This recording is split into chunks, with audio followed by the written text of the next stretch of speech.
Some cupcakes this week in the SEC, but some sirloin steak as well. Time to get the SEC squad together.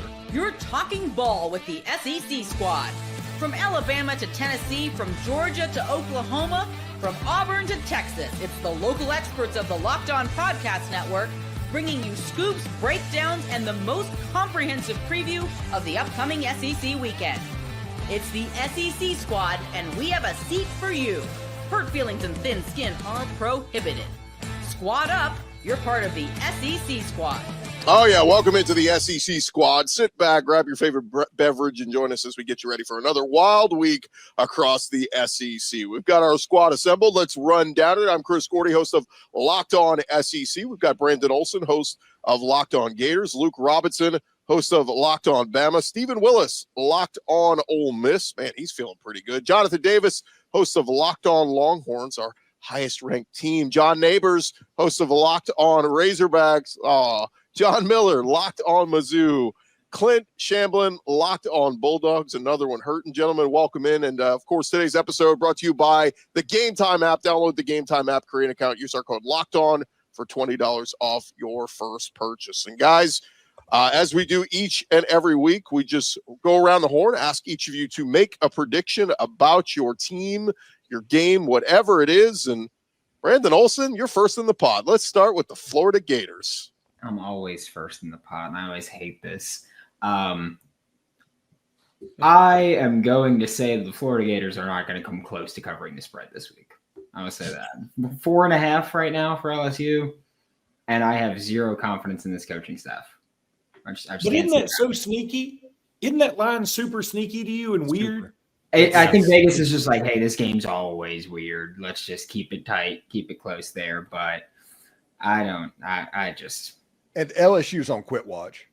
Well, we'll get into it a little bit later, but to me, this is if DJ Lagway plays, Florida's got a chance. If they run out the Yale, Aiden, Warner, whatever his name is, LSU wins big. So we'll get to that in a little bit. Luke, Alabama, feeling pretty good. And man, you guys this is a tough one. Last time you got a big win over Georgia, you let your guard down, lost to Vandy. But guys, better not let your guard down against Mercer. My goodness. Well, I know, and everybody makes fun of Mercer, and I'm not here to tell you how good Mercer is, but I'm going to tell you how good Mercer is. They're one of the best teams. I can't really do it. I mean, they're not bad. They're like whatever in one, and they're 9-1, yeah. But they're only lost. But then when you say, oh, they've only lost one game, that one loss was to Samford, and it was by double digits. And I mean, I can't. I mean, they're fine. Alabama's going to sleepwalk through this thing. We all know it. And they're going to end up winning by like 20, and it's not going to be very pretty. That's my prediction. And because I think they're going to be coming off a high. I will be much more impressed if Alabama beats this team 55-0 like the world thinks they should, because I think then this team will be refocused. But until I see that, I can't buy into it, although I'm still on a high myself from LSU anyway.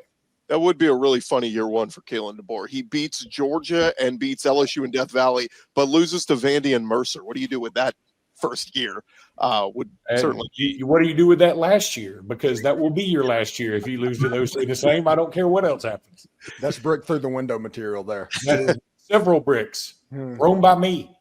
Stephen Willis, Ole Miss, looking pretty strong right now. My goodness, that pass rush. Getting after it after Georgia. Yeah, 70,000 Chads and Jaces had a pretty good day on Saturday. Ole Miss is firmly in the playoff competition.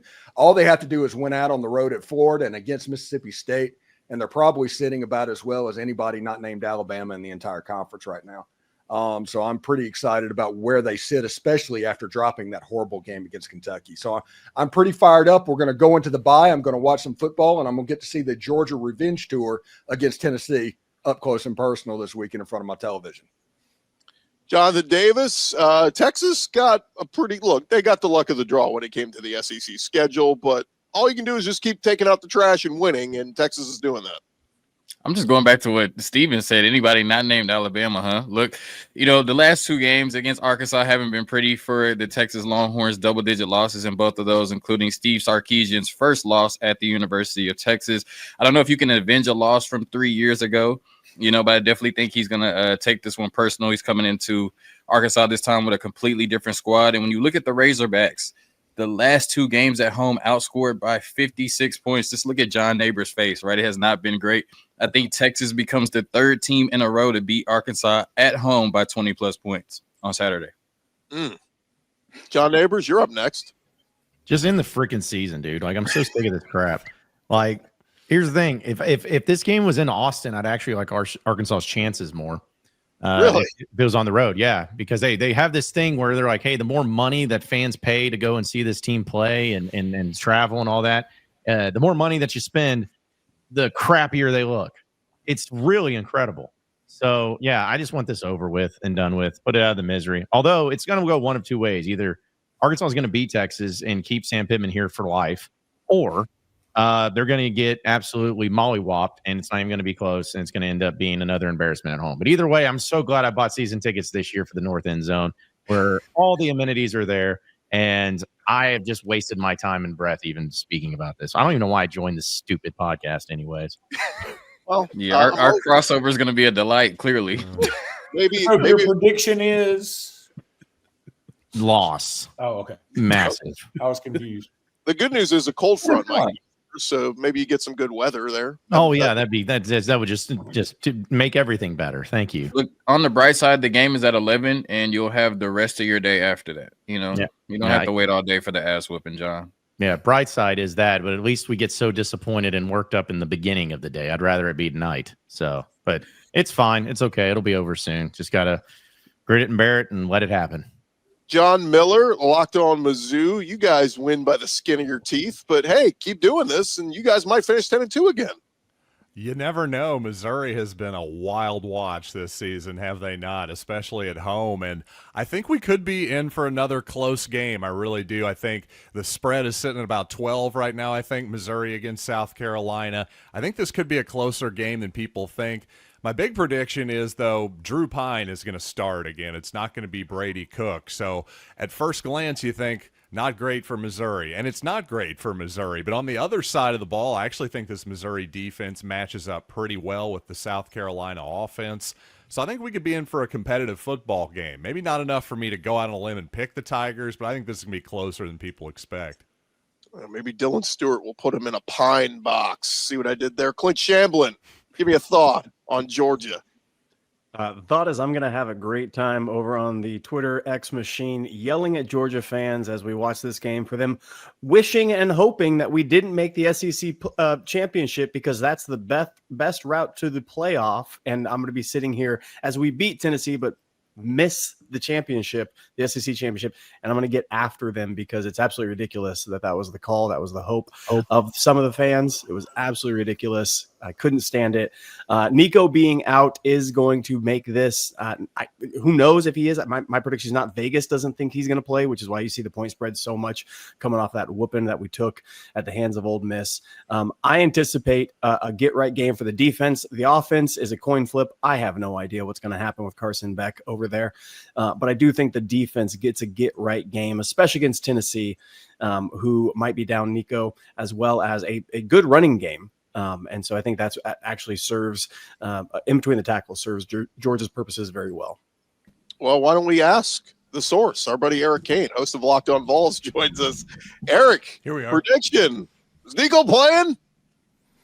I don't know. I mean, so on a Tuesday night, you had one national media member say he was out. You had another national media member say he was playing. You had another national media say it's undetermined. So national media members don't have anything to lose, okay? If you're on the beat every single day, you got to play it close to the vest and see day by day, see how this thing plays out with what he's dealing with. So I truly think the next 24 hours at the time of this recording, I know that doesn't play into when it was released, but it's going to be big for Nico. So we'll see what happens. I think either way, I mean, if Nico plays or if Nico doesn't, it's going to be a real challenge down there in Georgia, where Tennessee just doesn't play well here lately.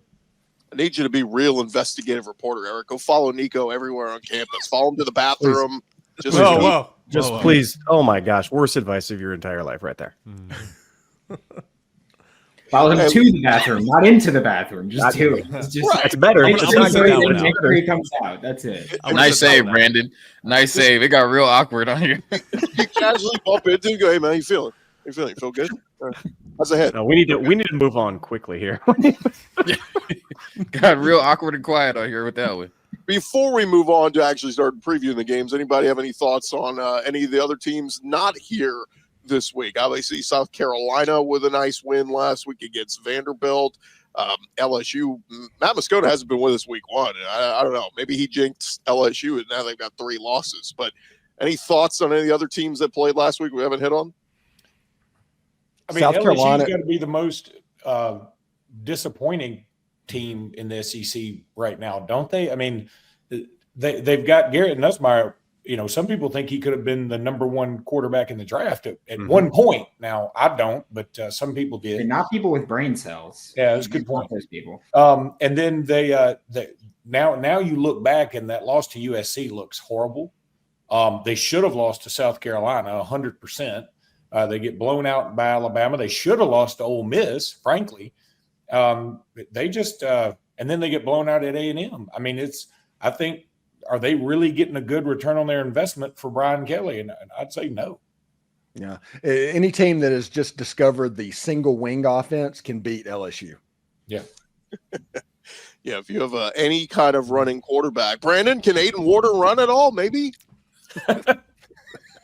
I don't know. All we saw was Billy Napier go, you know what? Yeah, we got this kid that hasn't played football before. We're just going to – the only thing we're going to do is hand it off or play action shot. That's an effective strategy there. They hit 1 against Texas. Maybe able to hit 2 against LSU. He went 1 for 5 on non-screens on first down in the first half. It was embarrassing to watch. He couldn't hit the side of a barn if he was throwing the side of a barn. It was really, really brutal to watch. And I mean, just put DJ Lagway in. They give him a crutch and just don't drop back. Just work out the gun. Just take it and throw it. And it can't be worse than what we saw. Newsflash to SEC coaches: never bring in a transfer from the Ivy League. What are you doing? This is the Southeastern Conference. A quarterback from the Ivy League doesn't work out well. All right, when we return, we're going to dive deeper into Tennessee at Georgia, Texas at Arkansas. Follow us all into the bathroom, the SEC squad. Talking more ball next. More with the squad in just a second, but I want to remind you guys about FanDuel. If you can get ready to tackle all the NFL action or college action this weekend with FanDuel, America's #1 sports book. And right now, new customers can bet $5 and get $150 in bonus bets if you win. The FanDuel Sportsbook app gives you everything you need to place your live bets on college and the NFL all in one place. So when you get a hunch in the middle of the game, you can check out the latest stats, view live play-by-play, and so much more on the same page where you place your bets. Just visit FanDuel.com to join today. You'll get started with $150 in bonus bets if you win your first $5 bet. That is over at FanDuel.com, and all those college games up there, particularly the SEC games. If you want to get in on the action, you like Tennessee plus the 10.5 they're catching at Georgia, you can take advantage of that over at FanDuel.com. If you never signed up today, take advantage of that great offer, $150 in bonus bets if you win your first $5 bet. Never waste a hunch and make every moment more with FanDuel, an official sportsbook partner of the NFL. All right, we roll on. Yeah, because this show's going down the crapper, right? I mean, the SEC squad rolls on. And guys, let's get into the game of the week. It is number 7 Tennessee at number 3 Georgia. Georgia at 7-2. 5-2 in the conference. Yet, FanDuel, as of right now, has them a 10.5-point spread. I know we've talked about the quarterback and all this, but Clint, I just look at this like Georgia can't take 3 losses already. My goodness, all this talk of Kirby Smart and dynasty and all this it comes crashing down if you lose this one. Yeah, these are the recipes that everybody looks for. It's Kirby at home. It's been something like 89 days since we've had a home game, I think, for Georgia. It's been a hot minute, guys. We've been on the road so much, even neutral site games. To have a game at home, big atmosphere. Tennessee coming into Athens has historically not performed well. Kirby Smart knows the Heupel system. He knows what to do with it. I think this is a get-right game. It's going to be interesting. We have tons of injuries still. The offensive line, I've said Tennessee has one of the best front sevens in the entire SEC. I still stand by that. They're incredible. I'm not going to say best defensive line because that tip of the cap to Ole Miss. I saw it up close and personal, and that thing is the buzzsaw that Stephen Willis warned me about, and it hurts. But the best front seven is still Tennessee, so I think they're going to keep it in the game. But this is a Kirby Smart special. This is a get-right game. The defense is going to be on point. Pin the ear back, coming down here, hair on fire in Athens against Tennessee. It's going to be, I think it's going to cover the spread. Whatever it winds up being, 8.5, I think it's going to come back down that. I think it's going to be cover the spread. Listen, everybody. Georgia and Kirby Smart has won 51 straight games against teams not named Alabama or Ole Miss. So we have that going for us. Is Tennessee's last win there the Hail Mary game? Ooh. Yes, 2016. Whoa. So it's been a little bit. Yeah. Well, Hey, Clint, no, that's the last win for Tennessee in the series, not just Yeah, the I was about to say maybe it's the last win of the series. Yeah. Clint mentioned the defense pinning their ears back. Eric, I'm sure Tennessee's defense is looking at the way Carson Beck's playing, going, "We're going to get after his ass." Yeah, I mean, That's a Clint, really you good know point. better than I do, but I mean, offensive line not just struggles but injuries, throughout the year. Obviously, that has contributed to Carson Beck this year. Carson Beck, 12 interceptions. I think he himself has 14 turnovers in the last 6 games or something like that. I mean, Tennessee's defense, and here's the difference between this game from 2022 to now. Tennessee has a defense, not just a defense. Tennessee has a really, really good defense, and I like Tennessee's defensive line, as Clint mentioned, really, really good. So many numbers. I mean, they're going to be fresh in the fourth quarter. I say it every single week. I like them to get after Carson Beck, force bad decisions, and let Jamal McCoy, Ricky Gibson, Will Brooks, those guys go pick off the pass, hopefully. And for Tennessee to win a game like this, the defense is going to have to create some opportunities. So I absolutely think there's going to be some opportunities there to be had for Tennessee, regardless of who plays quarterback. Now, I mean, if you don't have Nico, I'm not going to feel good about winning this game. I mean, point blank, he's your starting quarterback. He's dynamic. But I do think the defense will give you a chance regardless. Yeah, I agree with Eric. Just the way that, this Georgia offensive line has been playing, it's been bad. Carson Beck has been, horrible really all season. I mean, he's made some plays, but, the turnovers has just been really bad. I do think that this Tennessee defense can keep it interesting. I think without Nico, I don't think they can win the game, but they certainly can keep it interesting because that's a matchup they're certainly going to win against this Georgia offensive line and Carson Beck. Yeah, the offensive line for Georgia has been so weird to me. The game before, Ernest Green played his best game of the entire season. No pressures given up against Florida whatsoever. And then he gets in and looks like an adolescent child against that defensive front. And it was so bad all the way across. There was one play, you guys it's all famous, is the aerial view of ESPN gets up on top and shows that handoff. And there's not a single guy on the Ole Miss side getting blocked. And we were just talking, they just came off their best graded performance. They were arcing up, and then it was the worst day in the world to have your worst game ever. I think this is a bounce back. There's been talk Stacey Searles is not, but actually, if Sam Pittman goes ahead and gets axed from Arkansas, Georgia fans are not going to be too sad about that because they're going to give him a nice cush job to come on back. But the offensive line, the arc is there. They can perform well. And if they do, they can hold up. I don't think they're going to be dominant against Tennessee, but they can hold up against Tennessee if they get that mojo back. I think the last time Georgia lost back-to-back games was against Ole Miss and Tennessee in 2016. Look at you. How do you feel about Tennessee's backup, Eric? So Gaston Moore, I mean, outside of Josh Heupel, Joey Halsey, the offensive coordinator, and Alex Golesh, who's now at USF, forgetting his name right now. Gaston Moore. There we go. Gaston Moore knows this offense better than anybody. Always a good sign. Yeah. No, I just, me, I played football, so it takes me a little minute to get there sometimes. Gaston Moore knows this offense very, very well. And he, Mississippi State's defense is not good, obviously. But he got a 13-point lead at halftime, increased that lead. The Tennessee ran its offense. They took shots. He's got a cannon of an arm. I mean, obviously, he's not as well on the run, not just running, but making plays off platform, extending plays, stuff like that. But he can run this offense, and when you have this offensive line that's blocking well, much, much better this last month, Dylan Sampson and the run game going, and, of course, that defense. I mean, again, those things will have to click if Tennessee's going to be in upset territory right on the road if Gaston Moore's your quarterback.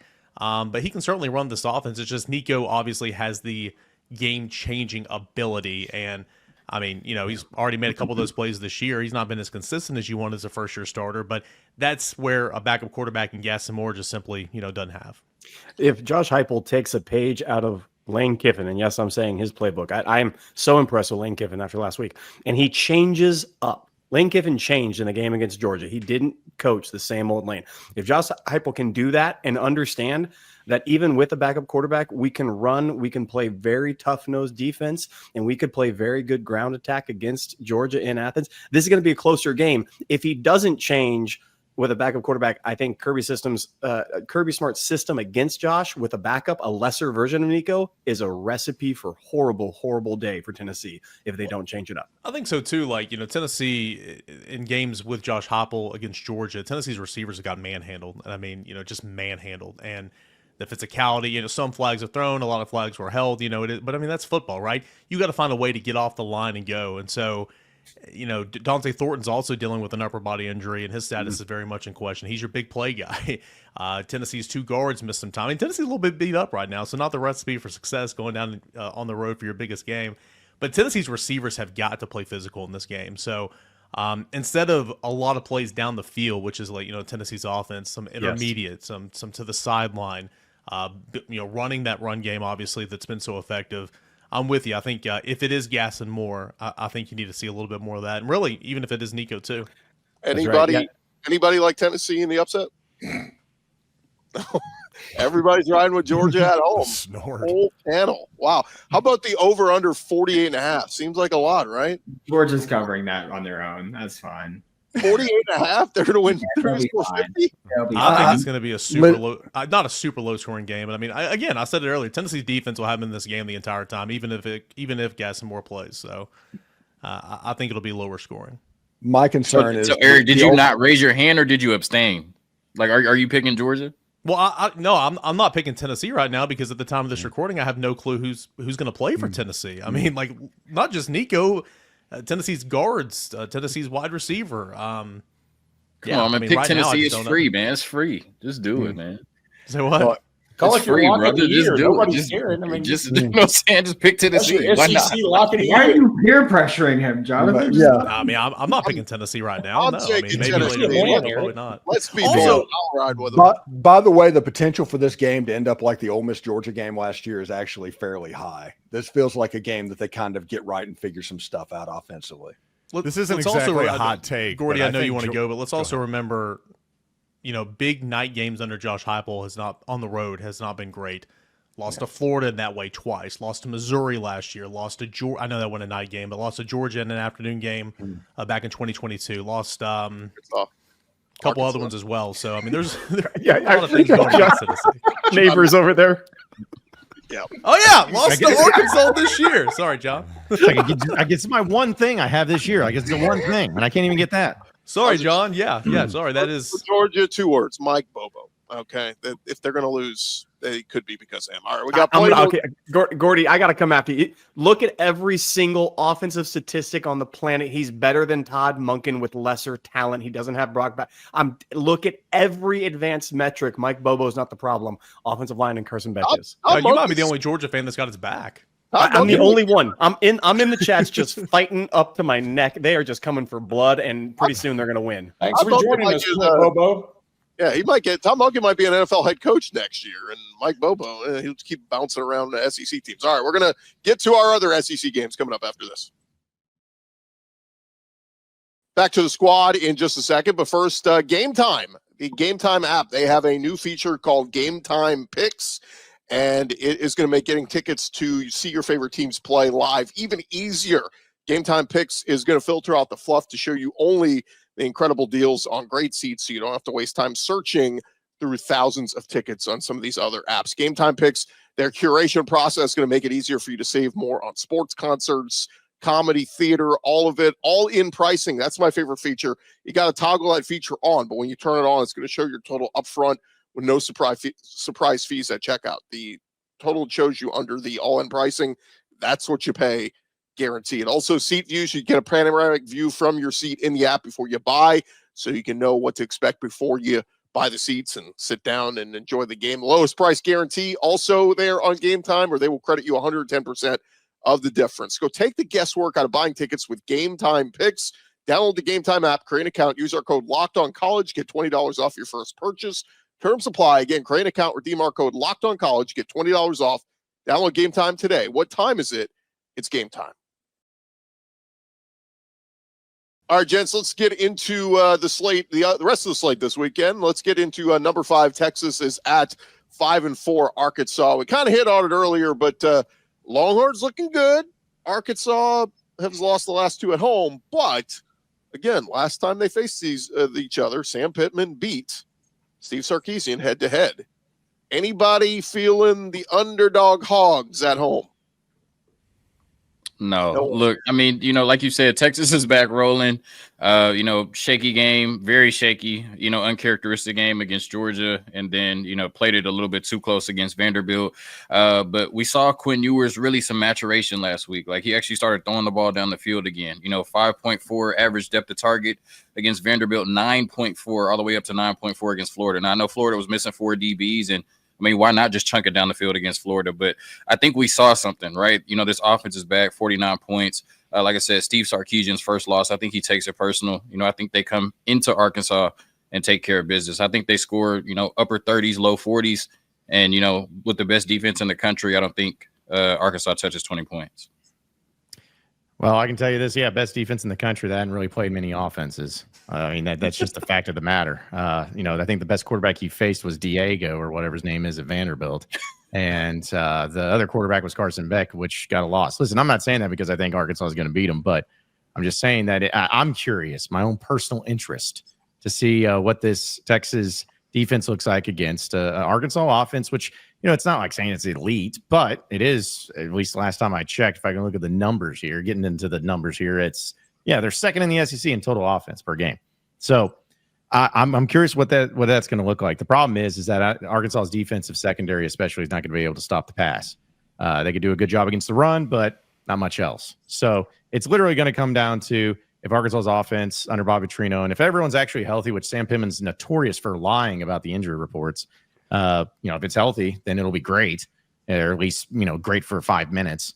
But I think that it's probably going to go pretty awry for Arkansas pretty quickly. And if it doesn't, if Arkansas wins this game and Texas gets another L in Fayetteville, y'all need to just move on from Steve Sarkisian. I'm just telling you right now, like that it's that bad. It's that bad if you lose this game. It's set up perfectly for you.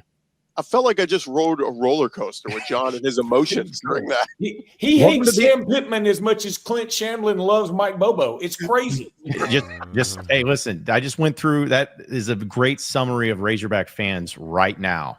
Like that's how it is. Hey, listen, you beat Auburn on the road. Nicely done. You did a decent job against A&M. All right, cool. You beat Tennessee. That's great. Oh, but then you play LSU. Oh, you stink. But Mississippi State, man, you scored 60 points on them. That's cool on the road and everything. But then Ole Miss breaks and ties 6 records against you. That's fun. So, yeah, I mean, that just sums up Razorback fans in general. We don't know what to think.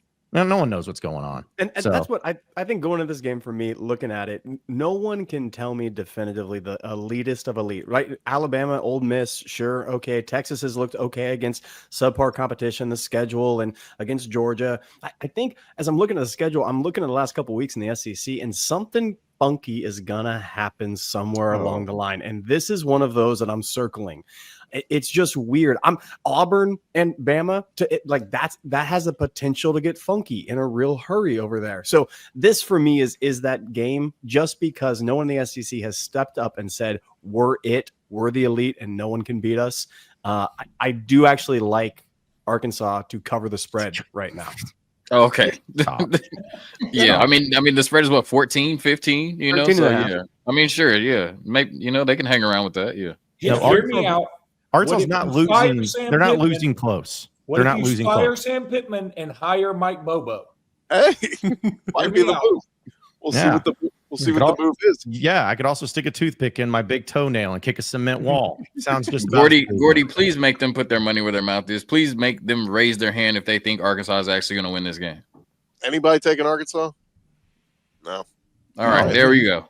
We are all across the board so far. Y'all are all ugly, but you ain't stupid. We've got I'm both. All right.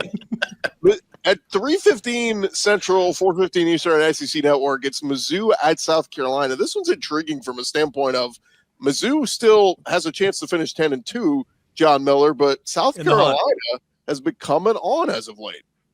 Yeah, these teams are seemingly trending in different directions, even though Mizzou has pulled out a couple of big comebacks in dramatic fashion here 2 of the last 3 weeks. But boy, the Tigers going on the road in the SEC so far has just been brutally ugly for the most part. There is some understandable circumstances against Tuscaloosa when Brady Cook leaves the game with injury. So I do think that the chance for Missouri here is that first half offense against Oklahoma was inept with Drew Pine at quarterback. Second half, they found a little something. They found a little something with Pine's legs. I thought they found maybe a little something with play action passing. And, maybe some sideline balls. Maybe that's the kind of ball that Drew likes to throw, is balls down the sidelines. A big play to Burden down the stretch, a big touchdown to Weiss. I'm kind of squinting and trying to talk myself into Missouri, but I just can't pick them outright. South Carolina is trending in a much better direction than the Tigers are right now. Again, despite that fairly impressive 7-2 mark on paper, I hate to use the paper Tigers phrase, so I won't, but the Tigers are 23rd for a reason, despite that 7-2 record. Yeah, I mean, if you can contain the balls and keep them in the sideline, I think that's the best way to go. Anybody taking Mizzou on the road to upset South Carolina? Raise your hand. No, but I do think the committee helped Missouri out a little bit by putting South Carolina at 6-3 ahead of Missouri. So at least, I know it's just a few slots, but it looks a little better, and it'll be their best win, right?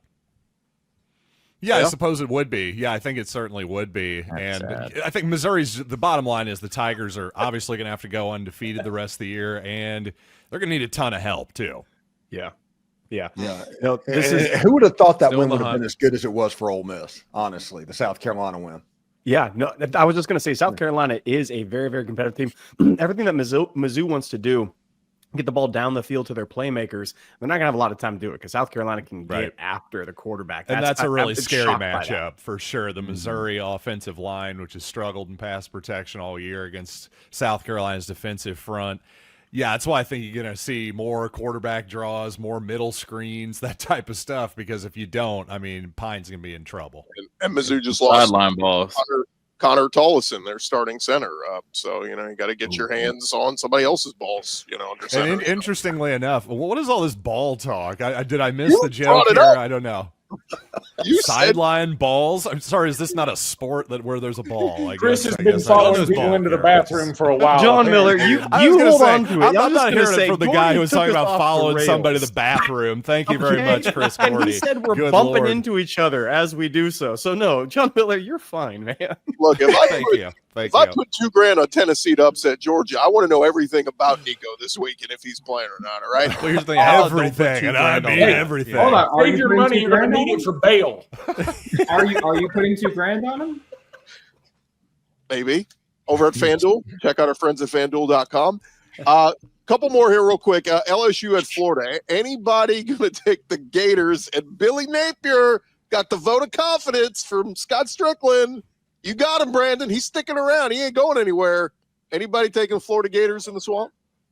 I am just for comedy's sake. I just want to see Brandon Olson's head explode on live air. So, yes, I'm taking the Florida Gators. You know that episode of South Park where they were both trying to lose a little league game? Yes. That could be what this football game looks like. I was just going to say, I thought this was America. The swamp. It's against a team, LSU, who you said is on quit watch, whose coach isn't coaching anymore. And Florida still does have athletes and a running game. LSU has no running game to speak of whatsoever. We just talked about Nussmeier not being a great quarterback.